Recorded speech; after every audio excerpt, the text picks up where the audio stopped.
मैं हूं धर्मवीर सिंह देओल और आप सबका इस YouTube चैनल पे बहुत बहुत स्वागत करता हूं। दोस्तों, आज की इस वीडियो में हम डिस्कस करेंगे रिफ्यूज़ल को, यानी कि रिफ्यूज़ल के क्या रीज़न होते हैं। रिफ्यूज़ल आने के बाद आपके पास कौन-कौन से रास्ते होते हैं जिससे आप कनाडा का वीज़ा, ऑस्ट्रेलिया का वीज़ा आप हासिल कर सकें। दोस्तों, इस वीडियो में मैंने डिटेल में इन्फॉर्मेशन दी है और ये ऐसी इन्फॉर्मेशन है जो आपको शायद ही किसी और वीडियो में मिले। उम्मीद करूँगा आप इस वीडियो को लास्ट तक ज़रूर देखेंगे। अगर आप मेरे चैनल पे नए आए हैं, पहली बार आए हैं, तो प्लीज़ इस चैनल को सब्सक्राइब करें, वीडियो को लाइक करें, वीडियो को शेयर करें। और अगर आप मुझसे बात करना चाहते हैं या हमारे थ्रू अपना प्रोसेस करवाना चाहते हैं, स्क्रीन पे नंबर विजिबल है, मुझसे बात कर सकते हैं। तो चलिए दोस्तों, वीडियो की शुरुआत करते हैं। सबसे पहले दोस्तों हम बात कर लेते हैं रिफ्यूज़ल की। दोस्तों, जब आप वीज़ा के लिए अप्लाई करते हैं, वीज़ा ऑफिसर आपके डॉक्यूमेंट्स को चेक करता है, आपकी एप्लीकेशन को चेक करता है और जो आपने इन्फॉर्मेशन वहाँ पे दी है एज ए डॉक्यूमेंटेशन में और एज ए आप एप्लीकेशन फॉर्म में, उन दोनों को असेस करके आपका एक डिसीज़न देता है। ये वीज़ा अप्रूवल भी हो सकता है, वीज़ा रिफ्यूज़ल भी हो सकती है। बट जब हम अपनी एप्लीकेशन को सबमिट करते हैं तो हमारे मन में सिर्फ एक होता है कि जी हमारी रिफ्यूज़ल नहीं आनी चाहिए, हमें सिर्फ वीज़ा मिलना चाहिए, यानी कि सिर्फ अप्रूवल आनी चाहिए। दोस्तों, ये पॉसिबल नहीं है। तो यहाँ पे अगर वीज़ा ऑफिसर हैं, एम्बेसीज हैं, तो उनका काम है आपके डॉक्यूमेंट्स को चेक करना, आपके डॉक्यूमेंट्स को वेरीफाई करना, फिर आपको अप्रूवल या रिफ्यूज़ल देनी। जब आपको अप्रूवल आती है, आप जो है अपना जो भी आपका प्रोसेस आगे होता है, आपने पासपोर्ट सबमिट कराना है, आपने टिकट लेनी है और आप उस देश में जा सकते हैं। बट जब रिफ्यूज़ल आती है तब काफ़ी लोग ये सोचते हैं कि अब शायद मेरे लिए कोई भी ऐसा रास्ता नहीं है कि जिससे मैं दोबारा कनाडा का वीज़ा या ऑस्ट्रेलिया का वीज़ा हासिल कर सकूं। दोस्तों, ये बिल्कुल गलत है। वीज़ा का प्रोसेस है जहाँ पे अगर आप अपनी फ़ाइल को सबमिट करोगे तो जहाँ पे वीज़ा के चांसेस होंगे वहीं रिफ्यूज़ल के चांसेस होंगे। तो आपको उस तरीके से इसे समझना चाहिए। अब दोस्तों हम बात कर लेते हैं कि अगर आपकी रिफ्यूज़ल है तो आपको सबसे पहले क्या करना चाहिए। सबसे पहले जो सबसे पहला स्टेप होता है वो है कि आप अपने डॉक्यूमेंट्स को चेक करें। दोस्तों, कहीं न कहीं जो आपकी रिफ्यूज़ल है या आपकी रिफ्यूज़ल का जो कारण है, रीज़न है, वो आपके डॉक्यूमेंट्स में ही छुपा है। आपने उन डॉक्यूमेंट्स को चेक करना है, अपनी बैंक स्टेटमेंट को चेक करना है, ट्रांजैक्शंस को चेक करना है, एम्प्लॉयमेंट डिटेल को चेक करना है, आईटीआर को चेक करना है, यानी कि आपने उन सभी डॉक्यूमेंट्स को वेरीफाई करना है, चेक करना है जो डॉक्यूमेंट्स आपने अपनी फ़ाइल में सबमिट किए थे। क्योंकि वीज़ा ऑफिसर ने तो वही डॉक्यूमेंट देखे हैं ना जो आपने सबमिट किए हैं, तो जो भी उसका डिसीजन है वो तो उन्हीं डॉक्यूमेंट के बेस पे है। अगर आप खुद से अपनी रिफ्यूज़ल लेटर को बार बार पढ़ेंगे, अपने डॉक्यूमेंट्स को बार बार देखेंगे, तो आपको क्लैरिटी हो जाएगी कि कौन सा ऐसा डॉक्यूमेंट है, क्या ऐसी वजह है जिससे मेरी रिफ्यूज़ल आई है। अगर आप हमारे से प्रोफाइल को वैलिडेट करवाना चाहते हैं, डॉक्यूमेंट्स को वेरीफाई करवाना चाहते हैं, आप मुझसे कॉन्टैक्ट कर सकते हैं। हमारी फ़ीस है 1499, बट आपको एक डिटेल में रिपोर्ट मिलेगी जो आपके रिफ्यूज़ल के रीज़न या आने वाले टाइम में आप क्या कर सकते हैं उसके बारे में आपको डिटेल में इंफॉर्मेशन देगी। दोस्तों, आप अपने डॉक्यूमेंट्स को वेरीफाई करें, रीज़न ढूंढें कि किस डॉक्यूमेंट की वजह से या किस इन्फॉर्मेशन की वजह से मेरी यहाँ पे रिफ्यूज़ल आई है। जब आप अपने रिफ्यूज़ल के रीज़न को ढूंढ लोगे तब आपको उन पे वर्क करना है। अब वर्क कैसे करेंगे, है ना, क्योंकि रिफ्यूज़ल के रीज़न आपको पता लग गए। हो सकता है आपकी जो रिफ्यूज़ल का रीज़न हो वो आपके फाइनेंस से रिलेटेड हो, यानी कि आपकी बैंक स्टेटमेंट के रिलेटेड हो सकता है आपके पर्पज़ ऑफ विजिट को लेके हो सकता है यहाँ पे टाइज़ को लेके रिफ्यूज़ल हो। यहाँ पे क्या होता है कि आप फाइनेंस का भी आप जो है अपने डॉक्यूमेंट्स को इन्हांस करके, यानी कि अगर आपने सीए रिपोर्ट पहले नहीं लगाई थी, प्रॉपर्टी वैल्यूएशन नहीं लगाई थी, आपने फाइनेंशियल जो कवर लेटर है वो नहीं लगाया था, आपके हो सकता है आपके बैंक में ट्रांजैक्शंस ऐसी हों जिनकी वजह से आपकी फाइनेंस को लेके यहाँ पे रिफ्यूज़ल आई हो। आप क्या कर सकते हैं, डॉक्यूमेंट पे वर्क कर सकते हैं, जस्टिफिकेशन पे वर्क कर सकते हैं, दोबारा अपनी फ़ाइल को सबमिट कर सकते हैं। यहाँ पर काफ़ी हद तक जो है जो ये रिफ्यूज़ल है ये वीज़ा में चेंज हो जाती है। दूसरा, अगर आपका पर्पज़ ऑफ विज़िट को लेके यहाँ पे रिफ्यूज़ल है तो आप अपने डॉक्यूमेंट्स को वेरीफाई करेंगे जी आपने पर्पज़ ऑफ विज़िट में क्या दिखाया था। इन केस मान लीजिए कि आपने इन्विटेशन बेस पे वहाँ जाना था, फिर आप ये देखें कि मैंने इन्वाइटर के कौन कौन से डॉक्यूमेंट सबमिट किए थे। होता क्या है, कई बार आपके अपने डॉक्यूमेंट की वजह से रिफ्यूज़ल नहीं आती, बट इन्वाइटर जो है और जो अपने डॉक्यूमेंट्स देता है उनकी वजह से भी कई बार यहाँ पे रिफ्यूज़ल देखने को मिलती है, क्योंकि वीज़ा ऑफिसर ने दोनों ही पार्टी को एक्सेस करना है, उसी के बेस पे आपको यहाँ पे वीज़ा मिलेगा। हो सकता है आपके डॉक्यूमेंट सारे सही हों, कहीं ना कहीं इनवाइटर के डॉक्यूमेंट पे यहाँ पे गलती हो। अगर इनविटेशन बेस था, इनविटेशन लेटर को पढ़ें, उसका कैसा फॉर्मेट था, कितनी आपने डिटेलिंग दी थी, इनवाइटर के कौन कौन से डॉक्यूमेंट अटैच किए थे। अगर आपने होटल बुकिंग पे वीज़ा अप्लाई किया है तो आप ये देखें कि आपने क्या डमी टिकट लगाई थी, ओरिजिनल टिकट लगाई थी, कैसे आपने वीज़ा ऑफिसर को ये समझाने की कोशिश की कि जी मैं आपके देश में आऊँगा, इतने दिन रहूँगा, इतने दिनों के बाद वापस चला जाऊँगा। अगर आप इसका आंसर ढूंढ लोगे तो आपको आपके पर्पज़ ऑफ विजिट की रिफ्यूज़ल का रीज़न भी यहाँ पे मिल जाएगा। जब मिल जाएगा तब आपने डॉक्यूमेंट्स पे काम करना है, जस्टिफिकेशंस पे काम करना है, दोबारा अपनी फाइल को सबमिट कर देना है। तीसरी जो मेन रिफ्यूज़ल होती है वो होती है टाइज़ की।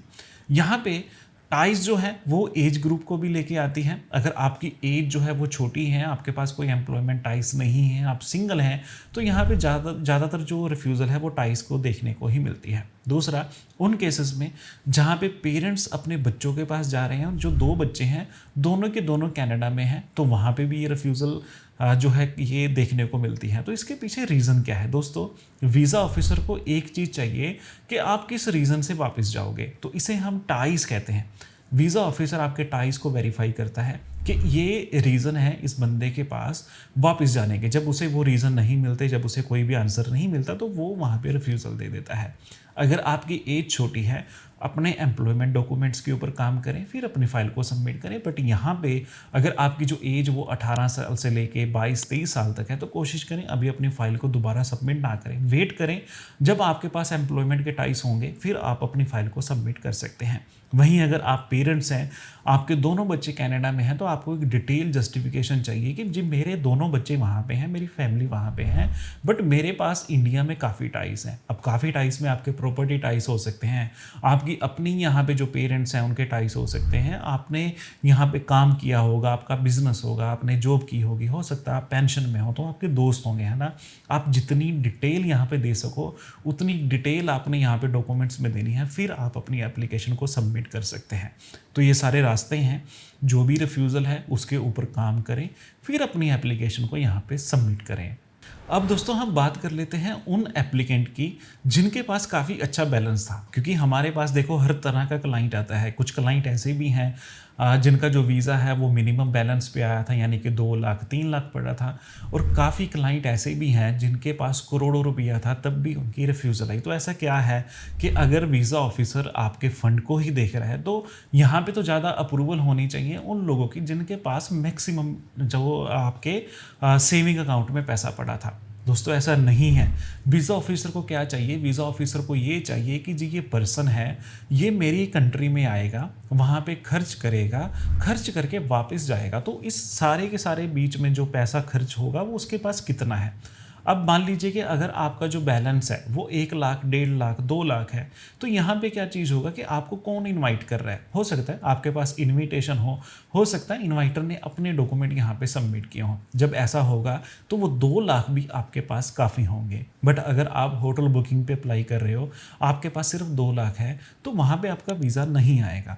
इसी केस में अगर मान लीजिए कि आप 1 करोड़ रुपया अपने अकाउंट्स में रख लेते हैं, और ये 1 करोड़ रुपया आपके पास काफ़ी अच्छी अमाउंट है कि आप वहाँ पे 10 दिन, 15 दिन, 1 महीना आराम से रह सकते हो, और फिर भी आपके पास पैसे यहाँ पे बचेंगे। फिर यहाँ पे क्या होता है, क्यों लोगों की ज़्यादा फंड की वजह से भी रिफ्यूज़ल आती है। वो क्या करते हैं, अपने फंड्स को, अपने सोर्स ऑफ फंड को नहीं दिखा पाते कि जो मेरा पैसा है वो किस तरीके से आ रहा है। आपके पास 2 तरीके होंगे, या तो आपका बिजनेस होगा या आपकी यहाँ पे जॉब होगी। जॉब से आपकी सैलरी अकाउंट में आ रही होगी। बट क्या होता है कि जब आपका बिजनेस होता है तो हम जो पैसे का सोर्स है, पैसे का फ्लो है, उसे हम दिखाने में यहाँ पे जो है क्लाइंट है या जो एप्लीकेंट है वो कहीं ना कहीं चूक जाते हैं, और उसी वजह से यहाँ पे रिफ्यूज़ल आ जाती है। अगर आपका बिजनेस है, पैसे अच्छे पड़े हैं आपके अकाउंट में, तो कोशिश करें एक अच्छी डिटेल के साथ अपना एक लेटर बनाएं, जिससे आपके कैश फ्लो के बारे में, आपका जो फंड है उसके बारे में यहाँ पे वीज़ा ऑफिसर को पता चल सके। फिर आप अपनी एप्लीकेशन को यहाँ पे सबमिट कर सकते हैं। किसी भी तरह की कोई भी अपर लिमिट यहाँ पे नहीं है। मिनिमम लिमिट पे यहाँ पे फाइल एप्लीकेशन लगती हैं, और वो भी अगर आप सिंगल जा रहे हो तो 4-4.5 लाख रुपया और इन केस आप हस्बैंड वाइफ जा रहे हैं तो तकरीबन 6 साढ़े 6-7 लाख रुपये आपके पास होना चाहिए। अपर लिमिट इसकी कोई नहीं है, हो सकता है आपके अकाउंट में 30 लाख हो सकता है आपके अकाउंट में 30 करोड़ हो, तो इससे वीज़ा के ऊपर कोई फ़र्क नहीं पड़ता है। अब दोस्तों हम बात कर लेते हैं कि काफ़ी जो एप्लीकेंट हैं उनका ये क्वेश्चन होता है कि जी हमें कितना टाइम वेट करना होगा कि हम अपनी फ़ाइल को दोबारा यहाँ पे सबमिट कर सकें। दोस्तों ये आपका पर्सनल डिसीज़न है, किसी के ऊपर आप यकीन ना करें। अगर कोई ये कह रहा है कि जी आप अभी अप्लाई कर दो, अपने डॉक्यूमेंट्स को वेरीफाई करें कि क्या मेरे डॉक्यूमेंट्स हैं, मेरे डॉक्यूमेंट का जो पर्पज़ है वो वैलिड है। अगर कोई आपको कह रहा है कि आप 6 महीने वेट करें, तो आप ये चीज़ देखेंगे कि मैं 6 महीने किस चीज़ पे वर्क करूं। मान लीजिए कि आपके डॉक्यूमेंट्स ठीक हैं, आपका भी जो पर्पस है वो वैलिड है, यानी कि डेट्स जो हैं वो आने वाली हैं, आप क्यों ना दोबारा अपनी फ़ाइल को सबमिट करें। क्योंकि अगर दोबारा आप सेम डे पे सेम पर्पस पे अपनी फ़ाइल को सबमिट करोगे तो वीज़ा ऑफिसर को मैसेज आएगा कि जी ये जो पर्सन है, ये जो एप्लीकेंट है, उसके सारे के सारे डॉक्यूमेंट जेन्युइन हैं और उसका जो पर्पस है वो वीज़ा लेना नहीं है, उसका जो पर्पस है वीज़ा का वो इस इवेंट को अटेंड करना है या मिलने जाना है। जब आप वेट करोगे और जो आपकी जो इनकेस मान लीजिए कि अगर आपने जो डेट दिखाई थी वो डेट थी 3 महीने बाद और फिलहाल जो आपका वीज़ा आ गया 15 दिनों में, रिजल्ट जो आया 15 दिनों में, और मान लीजिए कि वहाँ पे रिफ्यूज़ल है, बट आपकी जो पर्पज़ है, जो आपने डेट दिखाई तो वो तो अभी वैलिड है, आपको अप्लाई करना चाहिए। इन केस आपकी जो डेट्स हैं वो निकल चुकी हैं, फिर आपको वेट करना चाहिए। तो ऐसा कुछ नहीं है कि आपने कितने टाइम वेट करना है, कब आपने अप्लाई करना है, ये आपका पर्सनल डिसीजन है। कुछ रिफ्यूज़ल लेटर में लिखा आता है कि आपके पास जो आपके वेटिंग टाइम है वो इतना है, और ज़्यादातर ये बैन में आता है। जब किसी को बैन होता है यहाँ पे, तो वहाँ पे एक टाइमलाइन यानी कि 5 साल का टाइमलाइन यहाँ पे आता है। उसके अलावा किसी भी रिफ्यूज़ल लेटर में ये बहुत कम देखने को मिलता है कि वहाँ पे टाइम को लेके यहाँ पे वीज़ा ऑफिसर ने कहा हो। तो ये आपका पर्सनल डिसीजन है, आप जब मर्जी अपनी फ़ाइल को सबमिट कर सकते हैं। सिर्फ अपने डॉक्यूमेंट्स पे काम करें, अपने डॉक्यूमेंट्स को ध्यान से देखें, पर्पज़ ऑफ विजिट को ध्यान से देखें, अपनी डेट्स को ध्यान से देखें और फिर अपनी एप्लीकेशन को सबमिट करें।